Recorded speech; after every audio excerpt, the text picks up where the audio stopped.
गोविन्दं प्रपद्येऽहं दीनान्यजतारकम् वन्दे मुकुन्दमरविन्ददलायतार्क्यं कुन्देन्दुशङ्खपदनं शिशिरोपदेशम् इन्द्रादिदेववनवन्दितपादपीठम् वृन्दावनालयमहं वसुदेवसूनुम् नवजलधरवर्णं चम्पकोद्भासिकरणं विकसितनलिनाशियं विस्फुरन् मन्दहास्यं कनखडिशिखूलं चारुबर्हावशूलं कमपि निखिलसारं नौनिगोपीकुमारम् वंशीविभूषितकरान्नवनीयदाभात् पीताम्बराधरुणबिम्बफलाधरोष्ठात् पूर्णेन्दुसुन्दरमुखादरविन्दनेत्रात् कृष्णात् परं किमपि तत्त्वमहं न जाने। ध्यानाभ्यासवशीकृतेर्मनसा तन्निर्गुणं निष्क्रियं ज्योतिकिञ्चनयोगिनो यदि परं पश्यन्ति ते अस्माकं तु तदेव लोचनचमत्काराय भूयाचिरं कालिन्दी पुलिनेषु यत्किमपि तन्नीलं मूढावति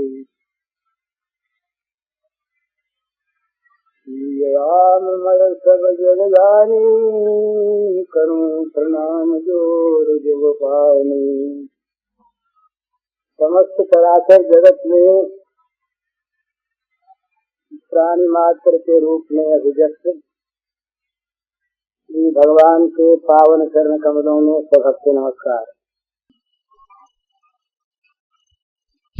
का स्वरूप ही है आना जाना। जहाँ आना जाना नहीं वहाँ ये संसार नहीं।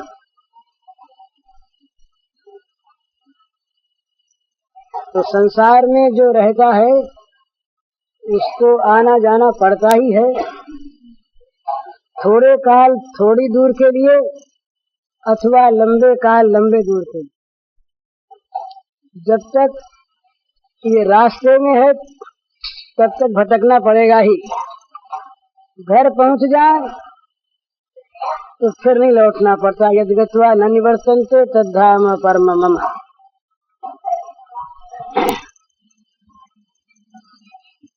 भगवान को प्राप्त करने के बाद आना जाना बंद हो जाता है, तब तक रहता ही है। और कई भाई भी आए, वो कहते हैं कि तुम्हारे जाने से दुख हो रहा है। तो ये संसार में सुख दुख जहाँ पर राग होता है, ममता होती है, वहाँ होता ही है, स्वाभाविक। तो मेरे प्रति आप लोगों का अनुग्रह है, कृपा है, प्रेम है, इसके लिए मुझे तो आपका आभारी होना चाहिए और हूँ ही। लेकिन ये आना जाना तो पड़ेगा ही। यहाँ का मिलन बिछोह के लिए ही होता है, यहाँ का नित्य मिलन नहीं है। तो जो वस्तु जिसके लिए होती है वो होगी ही, होकर रहेगी ही। एक वस्तु ऐसी है जो हमेशा साथ रहती है, जो किसी काल में कहीं भी किसी अवस्था में भी साथ नहीं छोड़ती। वो वस्तु है हमारे अपने भगवान। हम नरक में जाएं, वहां भी अगर हमारी सत्ता उन्हें रखनी है तो उन्हें हमारे साथ रहना पड़ेगा। हमें वो न रखें तब चाहे न साथ रहें, पर यदि हमें रखना है वहां पर उन्हें, तो उन्हें रहना पड़ेगा। अहमात्मा गुणाकेश सर्वभूता से स्थितः। सारे भूत प्राणियों के हृदय में स्थित वो परमात्मा किसी प्राणी को छोड़कर कहाँ चले जाएंगे? वो नहीं तो प्राणी नहीं, और प्राणी हैं तो उनको साथ रहना है। तो भगवान नित्य निरंतर साथ रहते हैं। तो प्रश्न आता है कि भगवान दिखते नहीं, तो दिखने वाली सभी चीजें आवश्यक नहीं है प्रेम के लिए। उसके तो अनुभूति होती है। नींद आती है हमें दिखती है क्या आंख से? भूख लगती है हमें आंख से दिखती है क्या? खाने पर हमें तृप्ति होती है आंख से दिखती है क्या? तो ये आवश्यक नहीं है कि भगवान दिखे ही। यदि हमारा विश्वास हो और यदि हम भगवान के लिए ये मानते हों कि भगवान सर्वत्र सदा सबके लिए हैं, तो है ही। हमारे न मानने पर भी हैं ही। हम अगर न भी माने भगवान को तब भी भगवान है, इसमें कोई संदेह नहीं। पर मानने पर, श्रद्धा करने पर, विश्वास करने पर हमें उनकी अनुभूति होती है और प्रत्येक समय, प्रतिष्ठान पर, प्रत्येक अवस्था में भगवान का दर्शन होता है। ये बिल्कुल सत्य बात है। हम जो जगत में जिन चीजों को देखते हैं, इनमें तो हमारी दृष्टि का भ्रम भी हो सकता है। बिना हुए ही हम किसी वस्तु का कल्पना से दर्शन कर सकते हैं, परंतु भगवान कल्पना की चीज नहीं। भगवान नित्य हैं, सत्य हैं, सदा हैं, सर्वदा हैं, सबके लिए हैं, सर्वत्र हैं। तो उन भगवान को जो देखना चाहे विश्वास करके, उसको भगवान दिखते हैं, हर समय दिखते हैं, हर समय साथ रहते हैं। तो उन भगवान का संग चाहना चाहिए, संग करना चाहिए, जिसमें कभी संग न छूटे, निराश न होना पड़े। और संसार के जो संग हैं ये तो छूटने वाले हैं ही। भाई सत्संग की बात, तो यहाँ तो सत्संग का बहुत बड़ा आयोजन है ही, पर न भी आयोजन हो और यदि हम सत का संग करना चाहते हैं, हमारे अंदर सत को जानने की, सत का संग करने की अगर प्रबल उत्कंठा है, तो वो सत भगवान हमारे लिए उसकी व्यवस्था कर देंगे। हमारी उत्कंठा में यदि कमी हो, गड़बड़ हो, हम जैसे बहुत सी चीजों को, बहुत कम जरूरत की चीजों को चाहते हैं, मिल जाए बड़ा अच्छा, न मिले तो कोई बात नहीं। ऐसे ही इच्छा जाग उठी संत मिलन की, संत दर्शन की, सत्संग की, तो हमारी उस सदिच्छा को भगवान पूर्ण करेंगे, ये मानना चाहिए।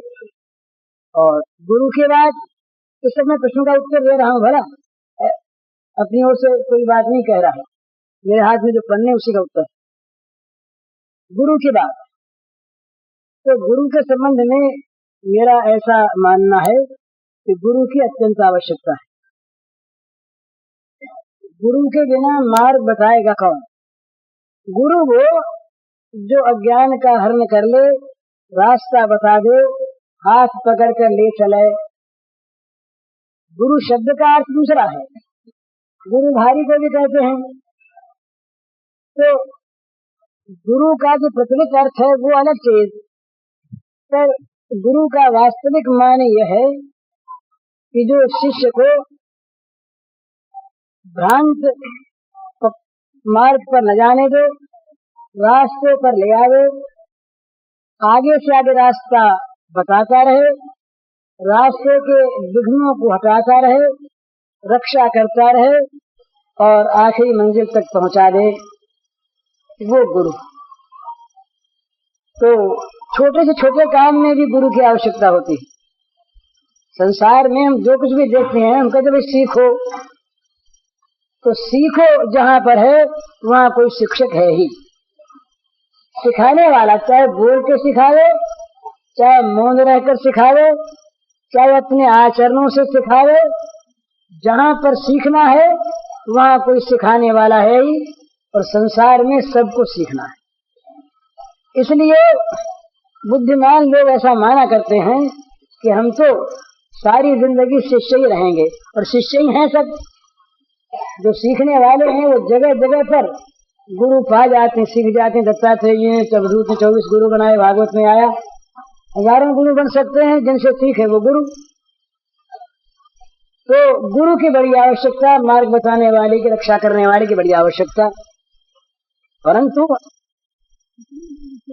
लेने की है कि मंत्र दीक्षा का मैं विरोधी नहीं, आवश्यक है, पर प्रथा के रूप में यदि मंत्र दीक्षा हो, न गुरु में गुरुपना हो न शिष्य में श्रद्धा हो, वहां लोग दिखाऊ काम से गुरु और शिष्य दोनों का संबंध ही कोई विशेष लाभकारी नहीं होता। इसलिए प्रथा के रूप में जो गुरुकरण है, फिर गुरु को मानना ही नहीं, और गुरु भी चाहे जैसे अत्याचार करने वाले, उनसे लाभ नहीं होता। तो गुरु की आवश्यकता है। गुरु की आवश्यकता जहाँ मन में जागती है, वहाँ स्वाभाविक गुरु आ जाते। हमारे बहुत बड़े सम्मान्य मित्र थे, अब उनका देहांत हो गया, वो वृद्ध, उनको मित्र क्या कहें, हमारे वो पूज्य पुरुष थे, सतीश चंद्र मुखोपाध्याय उनका नाम था, बंगाली थे। कलकत्ते में जो नेशनल कॉलेज था, परेश रविंद्र ने खोला था, उसके प्रिंसिपल रह चुके थे। काशी में रहते थे, अभी 3-4-5 साल हुआ उनका देहांत हुआ। उन्होंने अपने जीवन का हाल बताया। वो विजय कृष्ण गोस्वामी के शिष्य थे। विजय कृष्ण गोस्वामी पहले ब्राह्मण समाजी थे, फिर वैष्णव जीवन उनका बीता, बहुत बड़े शुद्ध महात्मा थे। तो ये सतीश बाबू गुरु की खोज में थे। बड़ी इनके मन में तीव्र अभिलाषा थी गुरु मिले, पर मन में ऐसा हुआ कि हम कहीं जाके कान फुकवाएंगे नहीं और गुरु को जाके ढूंढेंगे नहीं। ऐसा विद्वान आदमी थे, जच गई मन में, और श्रद्धा युक्त बात जची थी। वो उसमें श्रद्धा नहीं थी, श्रद्धा थी कि गुरु को भगवान भेजेंगे और गुरु वही होंगे जो हमको ठीक रास्ते पर ले जाएं। तो उन्होंने बताया कि 5-6 महीने के बाद एक दिन रात को स्वप्न में गुरु के दर्शन हुए और गुरु ने कहा उनसे कि भाई हम तुम्हारे गुरु हैं, भगवान के भेजे हुए आए, और अमुक तारीख को अमुक जगह तुम आ जाना, वहां हमसे भेंट होगी और वहीं पर अगला कार्यक्रम निश्चित होगा। वो जानते नहीं थे विजय कृष्ण गोस्वामी के नाम को भी, और विजय कृष्ण उस समय विख्यात नहीं थे ये, और उनके चेहरे को भी। उन्होंने रात को देखा, नाम बताया नहीं कौन है। गुरु ने स्वप्न में केवल उनकी आकृति को भली भांति देख लिया। जो तारीख बताई थी, उस तारीख को जो स्थान बताया, वहां पर वो गए। देखा तो विजय कृष्ण गोस्वामी वहां पहले से मौजूद। इन्होंने जाते ही चेहरे से पहचान लिया कि वही गुरु महाराज हैं, और चेहरे से पहचान कर इन्होंने उनको प्रणाम किया। उन्होंने कहा कि सतीश तुम आ गए, नाम बता दिया, और वो गुरु हो गए। इसके बाद ये आप लोगों को सुनकर आश्चर्य होगा, और बहुत लोग शायद न माने। सतीश बाबू ने मुझको बतलाया, वो बड़े सच्चे आदमी थे, कि उनके गुरु का देहांत हो गया बहुत पहले। देहांत होने के बाद भी वो जब तक सतीश बाबू जिए, उनका अनुभव वो हमसे बताते थे कि जब कभी कोई जिज्ञासा मन में होती है, हम गुरु का स्मरण करते हैं और गुरु जी आ जाते हैं, और आज आकर के हमें बता जाते हैं ये काम नहीं कर। तो ये गुरु, भगवान गुरु भेज देते हैं। अगर गुरु के हमारे मन में जिज्ञासा हो, प्राप्त करने का उत्कंठा हो, तो जिनका ये प्रश्न है कि गुरु के बिना काम नहीं चलता, ये बात बिल्कुल ठीक, मैं इसका पूरा समर्थन करता हूँ। गुरु के बिना काम नहीं चलता। ईश्वर का मार्ग बतलाने वाले की आवश्यकता है, पर होना चाहिए मार्ग जानने वाला। अंधेर नियमाना यथांधा, ये चीज यदि हो तब मुश्किल होती है। पर वहाँ एक चीज और है, वो चीज बड़ी सुंदर है, वो है श्रद्धा। अगर हम भगवान को पाना चाहते हैं, सचमुच हमारे मन में कोई बेईमानी नहीं, और भगवान को पाना चाहने के लिए हम किसी गुरु की खोज में, और वहाँ गुरु हमें मिल जाता है। वो गुरु यदि पूरा नहीं है, उस गुरु में अगर पूरी शक्ति नहीं है, और हमने उसको गुरु माना, और हमारा उद्देश्य है सच्चा ईमानदारी का भगवत प्राप्त करने का, तो वो गुरु चाहे न जानने वाला हो, उस गुरु में प्रकट होकर भगवान हमें ज्ञान दे देंगे। ये श्रद्धा करनी चाहिए। इसके लिए दृष्टांत एकलव्य का सबके सामने। द्रोणाचार्य के पास गया वो भील का लड़का, कहा महाराज विद्या सिखाई, धनुर्विद्या विद्या, अर्जुन के समान बनना चाहता हूँ। उन्होंने इनकार कर दिया, नहीं सिखाते, भील को नहीं सिखा। ये लौटा श्रद्धा वाला था, इन्होंने द्रोण का एक विग्रह बनाया, मूर्ति बनाई उसी प्रकार की, और मूर्ति बना के सामने बैठ गया, पूजा की, प्रणाम किया और गुरु से मन ही मन आदेश प्राप्त करके धनुर्विद्या सीखने लगा। अर्जुन के समान ही वो धनुर्विद्या का ज्ञाता बन गया, बढ़कर बन गया। तो एक जड़ जगत है, एक चेतन जगत है। चेतन जगत में कहीं कुछ भी हो रहा हो, उसका सारा पता जो ज्ञाता लोग हैं उनको रहता है, भगवान को रहता है, जिस देवता के लिए हम काम करते हैं उसको रहता है। तो हमारी बात हम कहीं बैठ करके वो काम करें, वो जान जाते हैं और उसके अनुसार, हमारी क्रिया के अनुसार उसके फल की व्यवस्था को कर देते हैं।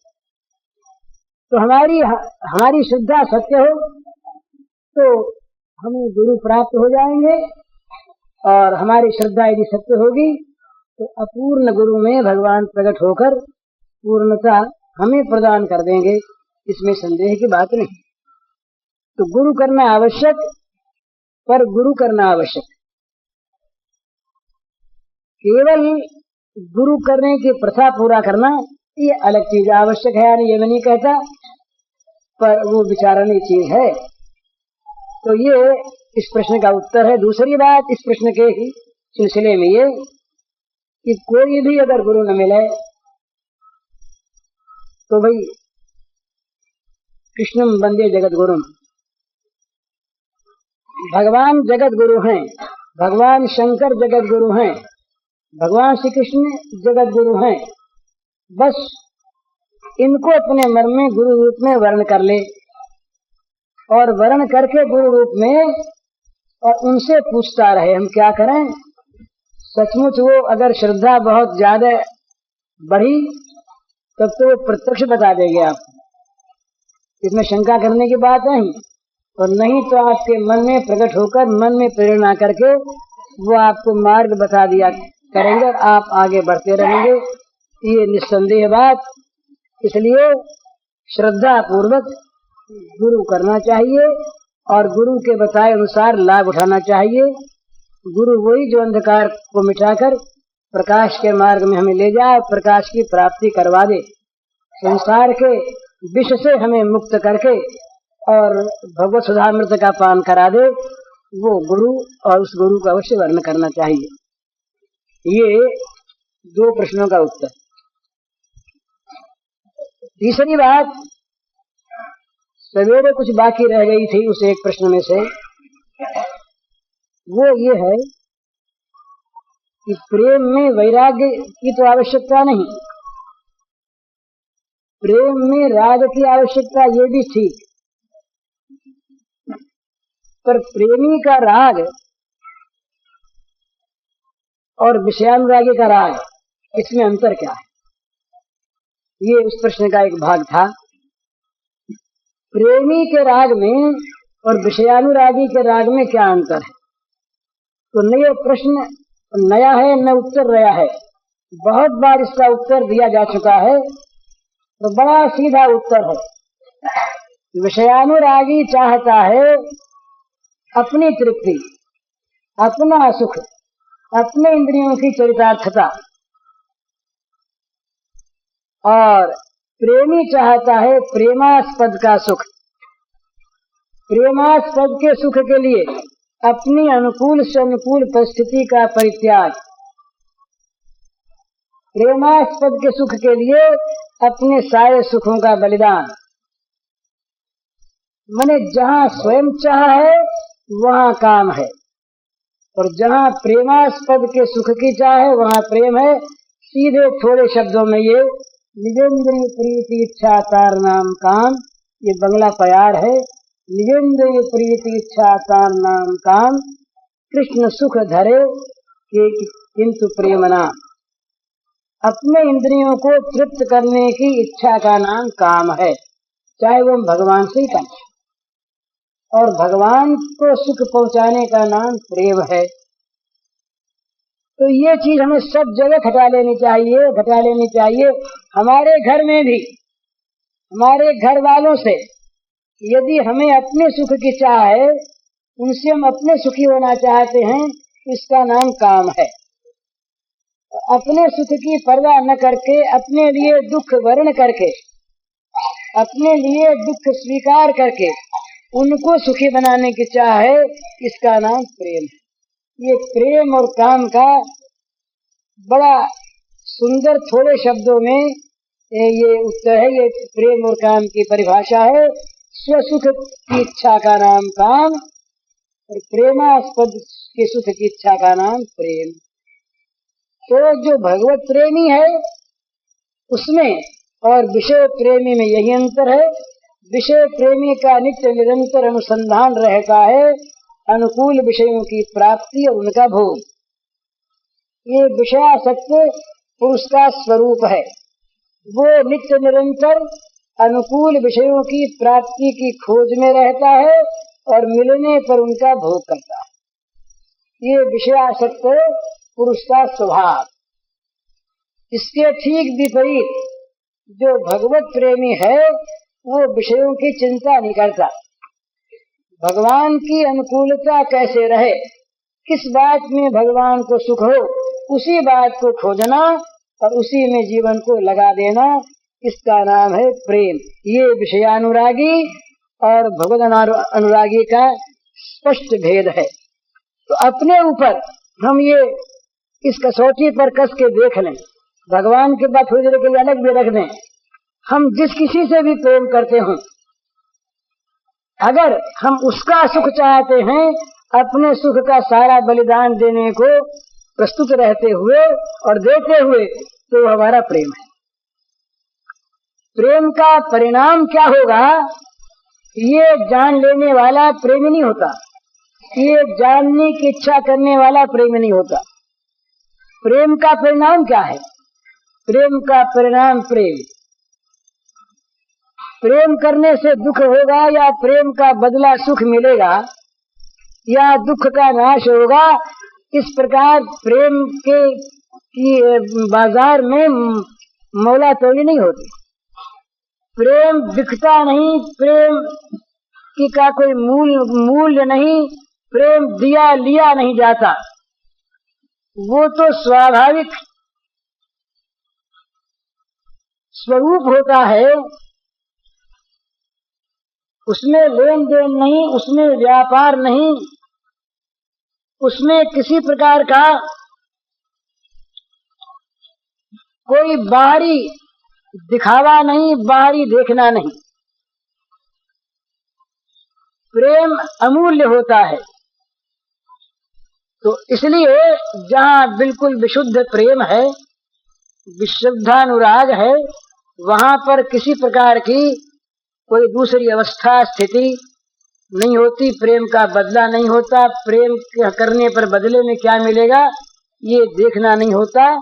जहाँ प्रेम का मूल्य आंका जाता है, जहाँ प्रेम के परिणाम को पहले जानने की चिंता है, इस प्रेम का फल दुख होगा या सुख, इस प्रकार की मन में चिंता है। इस प्रेम के परिणाम में हमारा मंगल होगा या अमंगल, इस प्रकार अहम के मंगल की चिंता है, तो वहां प्रेम नहीं। प्रेम में अहम की सर्वथा विस्मृति है, मंगल अमंगल की भावना की विस्मृति है। तो वहां पर प्रेम का परिणाम नहीं देखा जाता। परिणाम देखा जाता है कर्म का। समर्पण है यहाँ पर, तो दान है, इसका कोई परिमाण नहीं, कोई भी बदला नहीं, किसी प्रकार का पुरस्कार नहीं।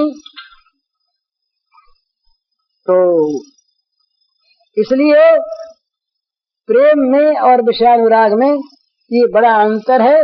विषयानुराग बाजार में बिकने वाली चीज है, उसका परिणाम हानिकर है, दुख है, अनित्य वस्तु है वो। और प्रेम नित्य है, सत्य है, सदा रहने वाला है और वो अमूल्य है, सुधावर्षी है। उसमें सुख ही सुख है, आनंद ही आनंद है, चिंताओं से विषाद से सर्वथा मुक्ति है। प्रेमी प्रेम में मस्त रहता है। ये विषयानुराग का और प्रेम का अंतर है। मानुषिम तन्माश्रितम में और प्रश्न है, मुझे संक्षेप में इन प्रश्नों का थोड़ा उत्तर दे देना है। मानुषिम तन्माश्रितम का ठीक अर्थ क्या मुझे पता नहीं, मैं गीता जानता नहीं। ये स्पष्ट शब्दों में मैं स्वीकार करता हूँ, मुझे गीता के अर्थ का पता नहीं। गीता में भगवान ने कहा क्या, किस अभिप्राय से कहा है, इसको भगवान जानते हैं या जानने वाले जानते हैं, मैं नहीं जानता। अपने मन से, अपने मन में जैसी बात दस जाती है वो मान लेता हूँ और कभी कभी कह भी देता हूँ, इतना ही गीता का ज्ञान है। तो मानुषीम तनुमाश्रितम, इसका मेरी समझ में ये अर्थ है कि मनुष्य के समान जो दिखने वाला, आकार वाला जो श्री विग्रह है, इस प्रकार का भगवान का भी एक शरीर है। उस शरीर में भगवान आ गए हों, ऐसी बात मेरा मन स्वीकार नहीं करता। मैं जानता नहीं क्या बात। भगवान और भगवान का शरीर ये दो वस्तु नहीं है। भगवान कर्म से नहीं पैदा होते और भगवान का देह पांच भौतिक नहीं होता, वो हानोपादान रहित होते हैं। तो भगवान का जो ये कथन, ये संकेत करता है इस बात का, जन्म कर्म च मे दिव्यमेवं यो वेति तत्वतः त्यक्त्वा देहं पुनर्जन्म नैति मामेति सोऽर्जुन। मेरे जन्म और कर्म दिव्य हैं अर्जुन, इनको जो तत्व से जान लेता है उसका पुनर्जन्म नहीं होता, वो मुझको ही पाता है। तो जिसके जन्म को जान लेने से जन्म होने वाले का जन्म होना बंद हो जाए, जान लेने से वो जन्म उसके जन्म से तो विलक्षण है ही। तो भगवान का जन्म अजन्मा होते हुए होता है, भगवान का अंतर्धान उनके रहते हुए होता है, भगवान का छोटे से दायरे में सीमा में आ जाना ईश्वर रहते हुए होता है। अजोपसन्न आत्मा भूतानाम ईश्वरोपि सन्, ये भगवान के वाक्य हैं। इसलिए भगवान किसी मनुष्य शरीर का आश्रय करके उसमें आ जाते हों और वो शरीर अलग छूट जाता हो, विकारी हो, ऐसी बात समझ में नहीं आती। और भगवान कर सकते सब कुछ। अब रही देखने की बात, ये प्रश्न जरा ऐसा है, वो पूछते हैं कि अगर मानुषिम तन्माश्रितम है तो वे अवश्य दिखने चाहिए, पर मूढ़ लोग समझते नहीं। आपने समझा तो अवश्य देखा होगा और हमें समझा कर दिखा देंगे, ऐसा वो लिखते हैं। बड़े प्रेम की बात है। तो जो देखा है वो कहता नहीं, जो कहता उसने देखा नहीं, ये उत्तर हम दे सकते हैं। परंतु ऐसी बात है, इतनी बात हम कह सकते हैं जरूर कि भगवान का वो शरीर श्री विग्रह सच्चिदानंदमय होने पर भी, दिव्य होने पर भी देखा जा सकता है और उसको कोई भी देख सकते हैं, देखने की तीव्र इच्छा होने पर। किसी को उसके विश्वास के लिए दिखा देना, ये हमारी समझ में किसी के हाथ की बात नहीं।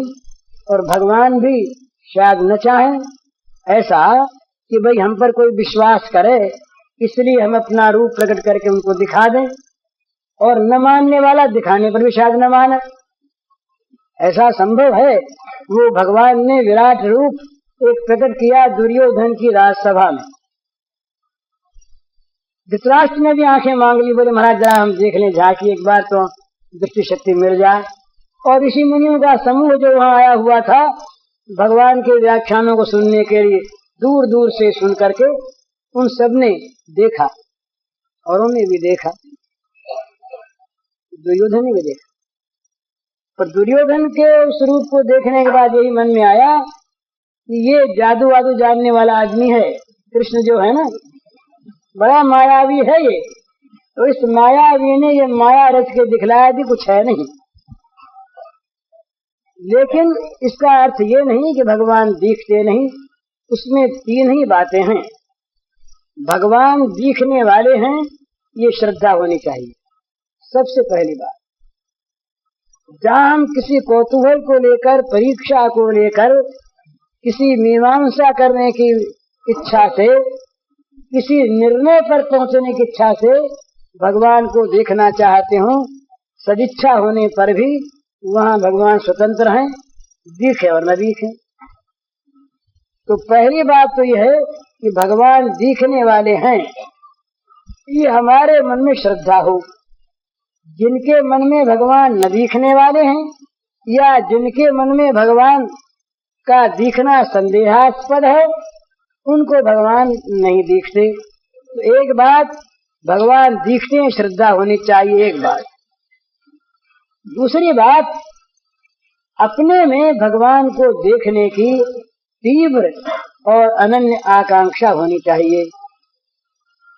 भगवान तो हैं और दिखने वाले भी हैं, पर हम उन्हें देखना चाहते नहीं।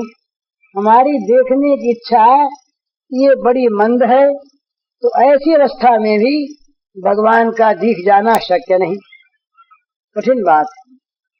दिख जाए बड़ा अच्छा है, नहीं तो नहीं दिखते। तो भगवान को दिखने की तीव्र इच्छा होनी चाहिए। और तीसरी बात, इच्छा भी है और भगवान दिखने वाले भी हैं, परंतु हमको नहीं दिखेंगे, हम योग्य नहीं।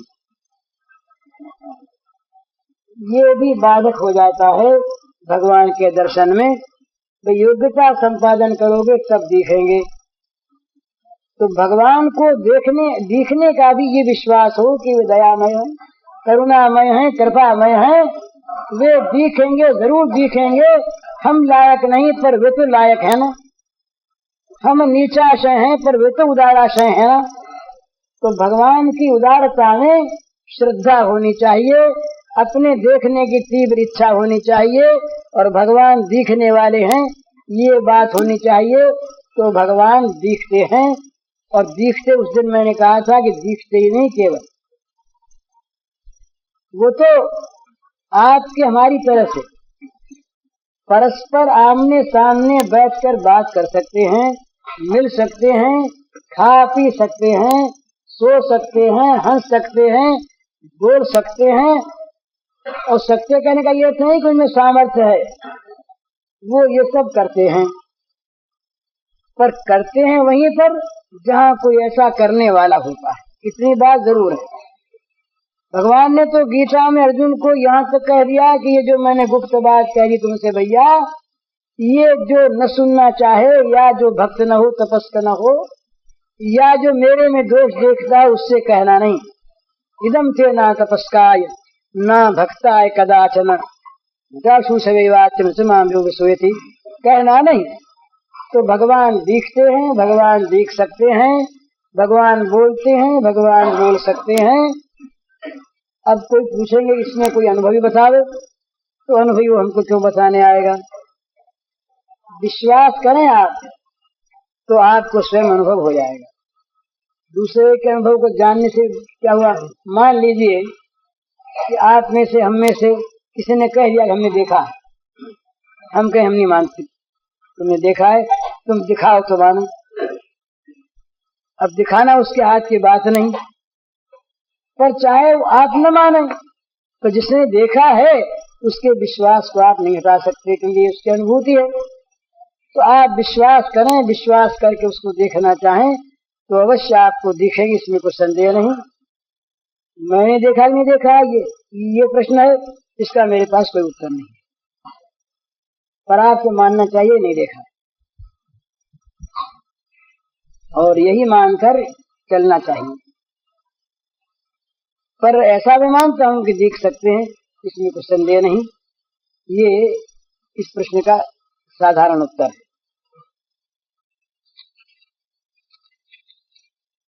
एक सज्जन लिखते हैं कि तुम अपने मन की बात कहो।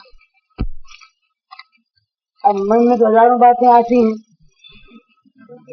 अब मन की बात कोई कहने जाए तो आप लोग सुनना नहीं चाहेंगे, कहेंगे पागल बाहर निकालो। सचमुच मन की बात आदमी कहने लगे, जो मन में आता है सो, तो यही पागल का और बिना पागल का भेद है। पागल मन में आता सो कह देता है, और हम लोग जरा सोच विचार के कहते हैं, मन की बात नहीं कहते। यही पागल का और सयाने आदमी का भेद है, कुछ नहीं और भेद।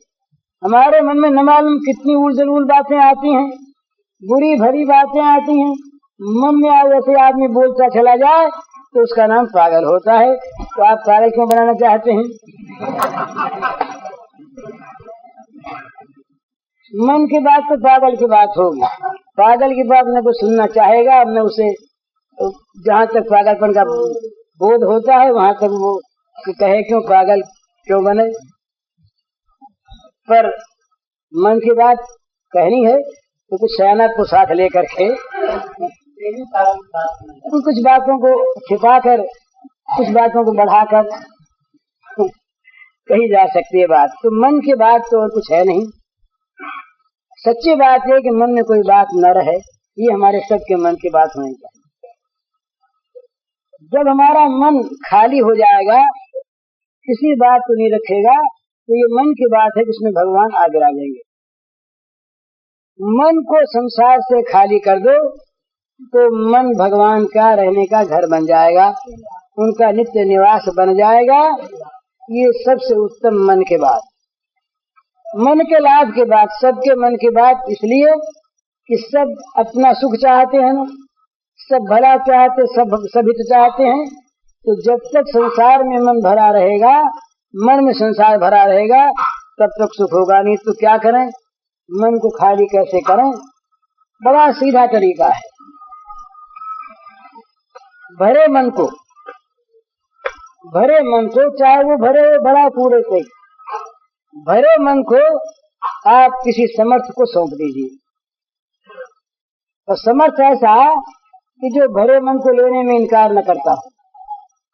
वो इनकार कर जाए तो बोल तुम पहले साथ इसके घर के लोगों को बाहर निकालो, पीछे हम तो लेंगे नहीं। आजकल तो ऐसा होता है, रेंट टैक्स लगा है, बोले भाड़े वाले छोड़ेंगे नहीं, तो अगर मकान ले भी लें तो कब्जा तो अपना होगा नहीं, काम तो आएगा नहीं।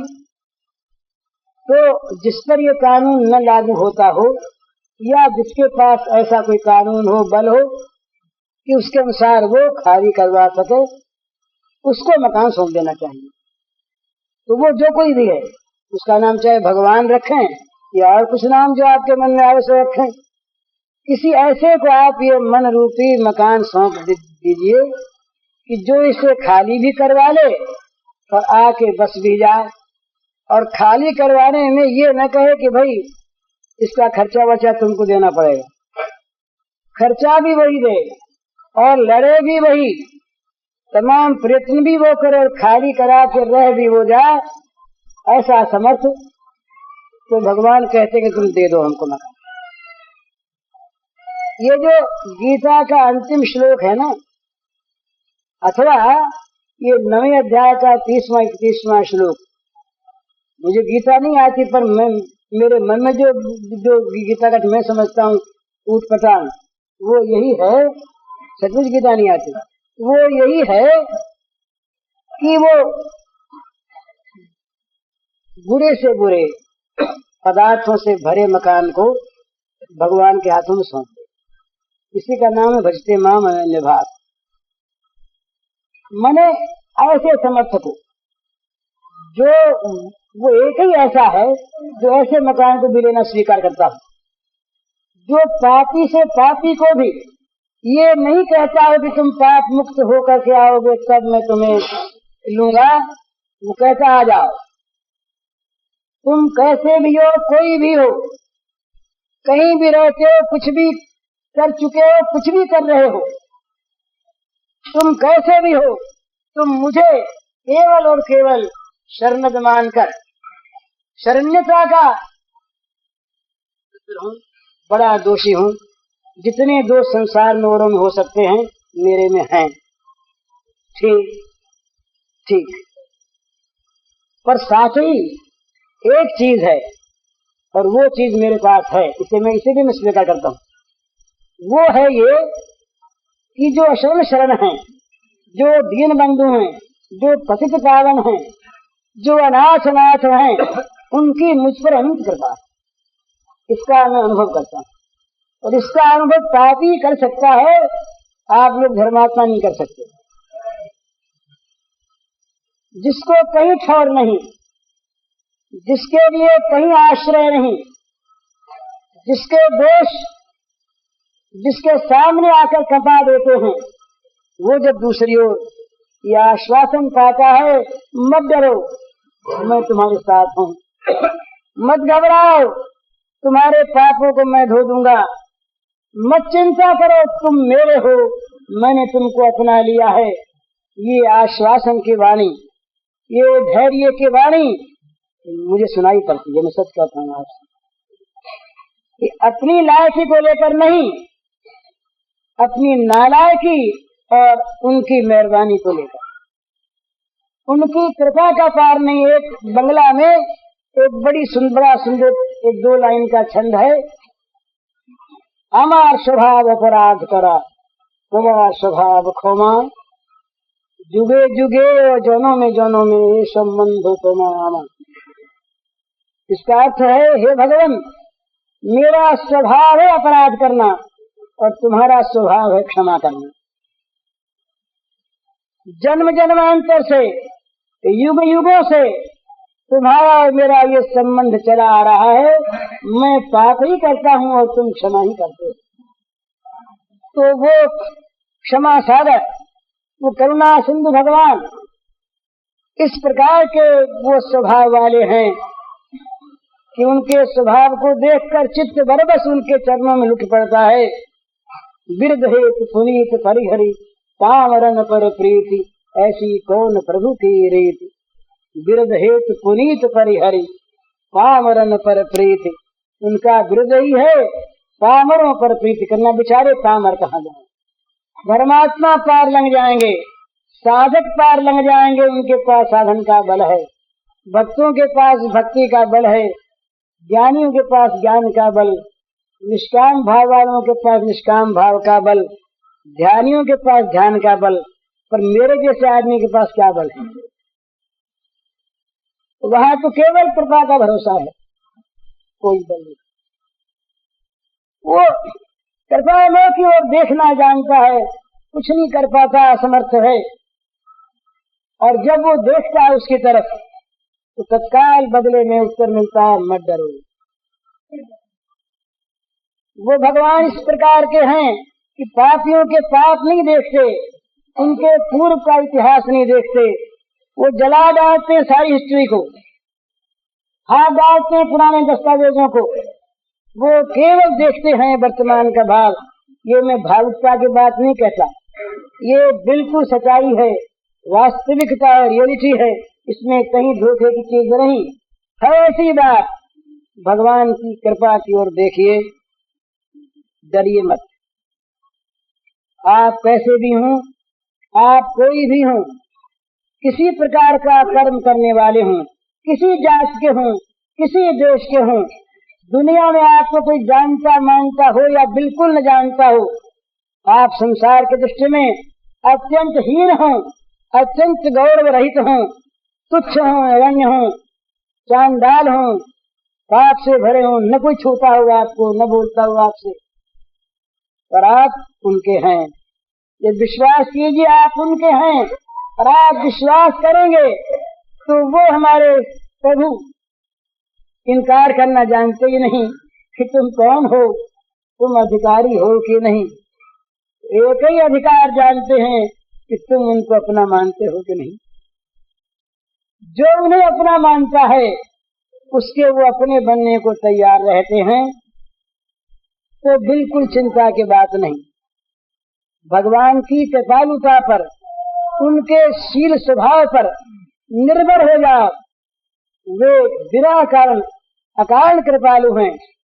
गीता की ये घोषणा स्वर्गम सर्वभूतानां, इसी बात की घोषणा है कि पापी पुण्यात्मा का कोई भेद नहीं, स्त्री पुरुष का भेद नहीं, ब्राह्मण चांडाल का भेद नहीं, मनुष्य इतर प्राणी का भेद नहीं, समस्त भूतों के, सारे प्राणियों के वो भगवान सुहृद हैं और सुहृद हैं, अकारण प्रेमी हैं, बिना हेतु प्रेम करने वाले हैं, सौहार्द से भरा उनका जीवन, कृपामय उनका श्री विग्रह, सौहार्दमय उनका श्री विग्रह।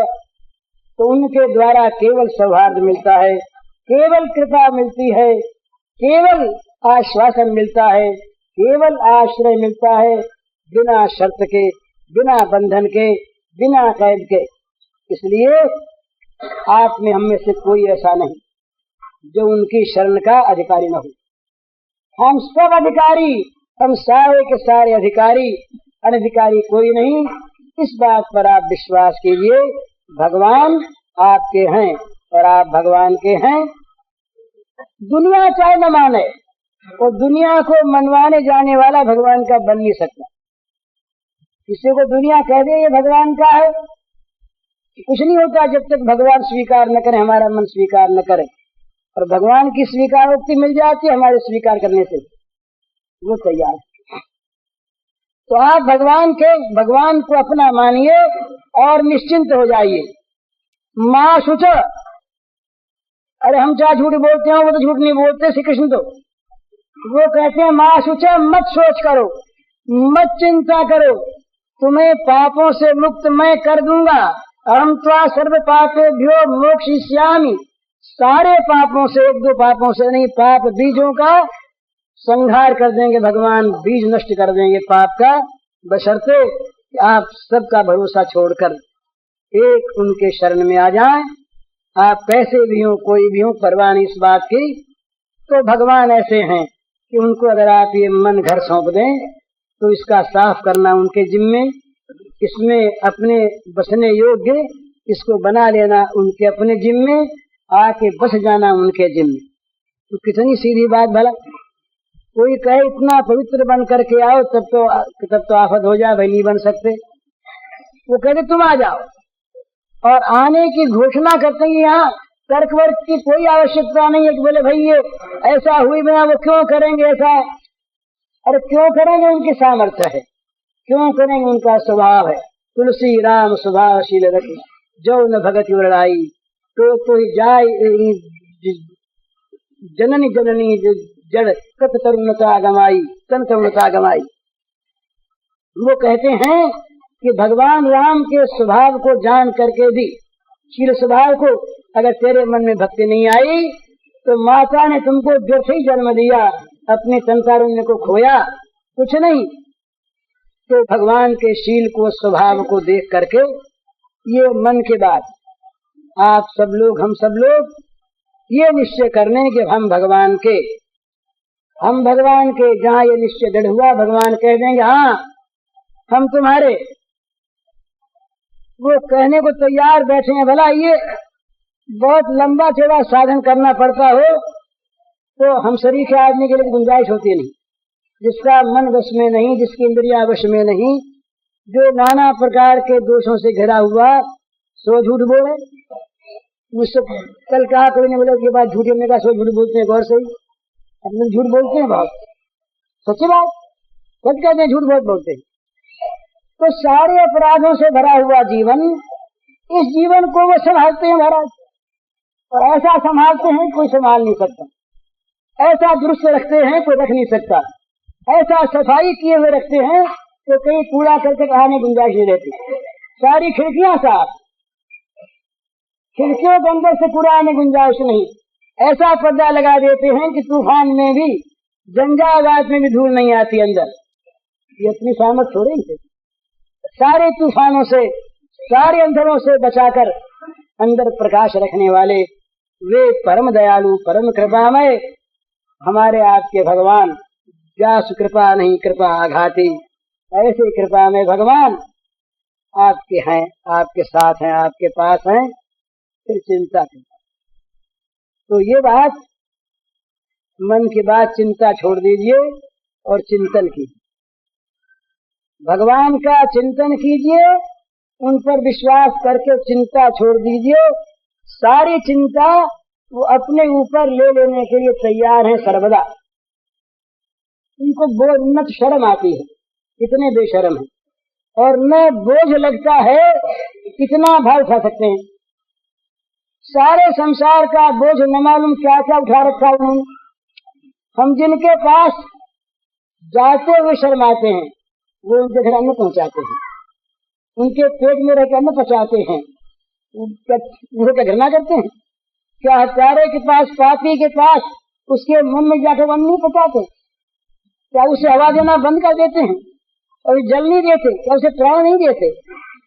वो सब तरह से सबको अपनाते हैं, सबके साथ रहते हैं, सबकी आवश्यकता को पूर्ण करते हैं, ये उनका स्वभाव है। तो ऐसे जो भगवान हैं दयामय, वो दयामय आपके हैं, इस पर आप विश्वास कीजिए और उनका चिंतन कीजिए। ये संदेह छोड़ दीजिए कि हम लायक हैं कि नहीं।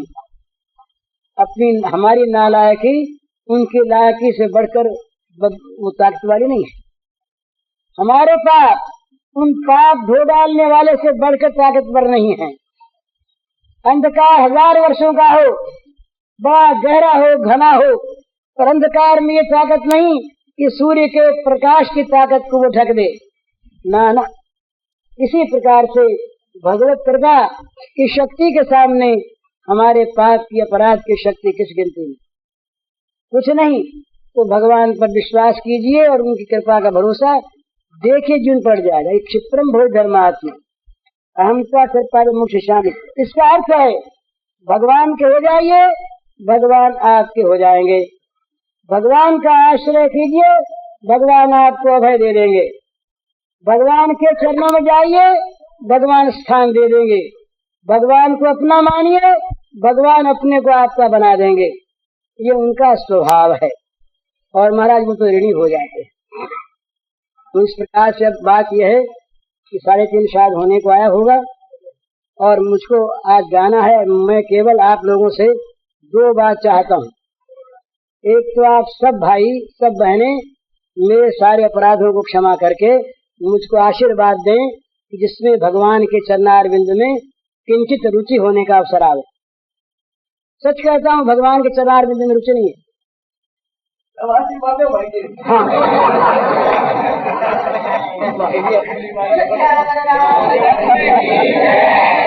हाँ समर्थन भी प्राप्त हो गया तो आप लोग आक्षेप से कहूँ, हम आक्षेप क्यों माने भला? आप आक्षेप क्यों करने लगे? आपके मुंह से वही शब्द निकलेंगे जो ठीक है। आप आक्षेप से भी कहेंगे तो निकलेगा वही शब्द जो सत्य है।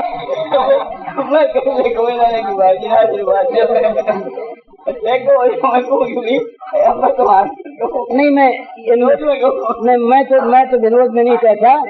मैं विरोध में नहीं कहता, मैं सत्य कहता हूँ, सत्य कहता हूँ। मेरे में इतने दोष हैं, इतने अवगुण हैं, इतनी दुर्बलताएं हैं जो किसी प्राणी में हो सकती हैं। ये इनकार करना झूठ बोलना। झूठे झूठे महात्मा बनने का स्वांग रचूं आपके सामने, ईश्वर को धोखा देना है। महात्मा नहीं, भक्त नहीं, धर्मात्मा नहीं, दुर्बलताओं से भरा हुआ प्राणी। साथ ही भगवान की मुझ पर कृपा अपार है, ये मैं अनुभव करता हूँ। दोनों बात, उस कृपा का ये बल है। तो अब मैं जा रहा हूँ ना, तो इसलिए मैंने आपसे प्रार्थना की। आप सब में भगवान है, मैं चाहिए आपसे, आपके अंदर रहने वाले भगवान से मैं आशीर्वाद मांगता हूँ। जो कृपा पूर्ण अपनी सद्भावना दें, आशीर्वाद दें, जिससे वास्तव में भगवान के चरणारविंद में किंचित रुचि हो। किंचित रुचि भी नहीं है तो ये रुचि प्राप्त है। एक बात। दूसरी ये प्रार्थना है ये कि कभी घबराए नहीं। भगवान की दया पर, कृपा पर, अमोघ सौभाग्य पर विश्वास रखें। वो आपके हैं, निश्चय आपके हैं। आप उन्हें आपका अपना मानिए। आपके पाप का आपको वो धो डालेंगे। परवाह नहीं करेंगे कि आप कौन है, क्या है, आपका पूर्व का इतिहास क्या है, आपने अब तक क्या किया है, कुछ नहीं सोचेंगे। वो देखेंगे ये वर्तमान में मुझे चाहता है कि नहीं, अपने को मेरा मानता है कि नहीं और मुझको अपना मानता है नहीं। भगवान का अधिकार मान लीजिए, चाहे आप अनधिकारी हो। भगवान का अधिकार मानिए, भगवान आपका अधिकार स्वीकार कर लेंगे।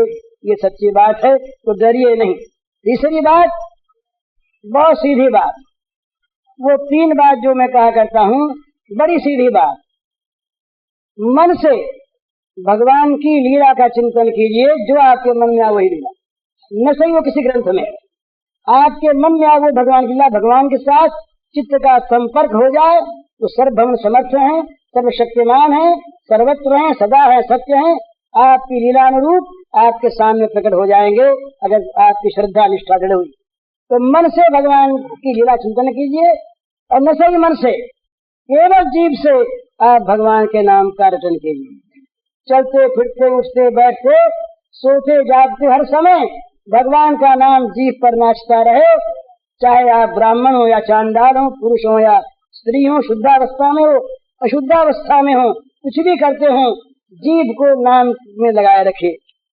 और तीसरी बात, जो कुछ भी काम करते हैं, घर में, दुकान में, बाहर, काम अपना करते रहें तो सारे कामों में ऐसी भावना रखिए कि ये भगवान की पूजा कर रहा हूँ, भगवान की सेवा कर रहा हूँ। मन से लीला चिंतन, जीभ से नाम का आश्रय और क्रिया से, प्रत्येक क्रिया में भगवत पूजा की भावना।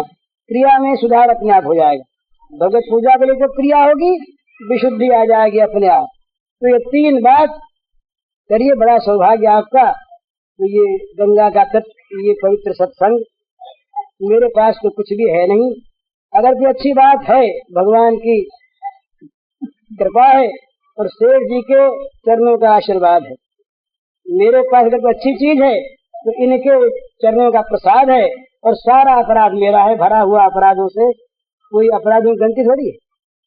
तो आप सब लोग भी भगवत रूप हैं, मुझ पर कृपा करें, मेरे अपराधों को क्षमा करें और आशीर्वाद दे, सद्भावना दे, जिससे भगवान में मन लगे। हरिओम।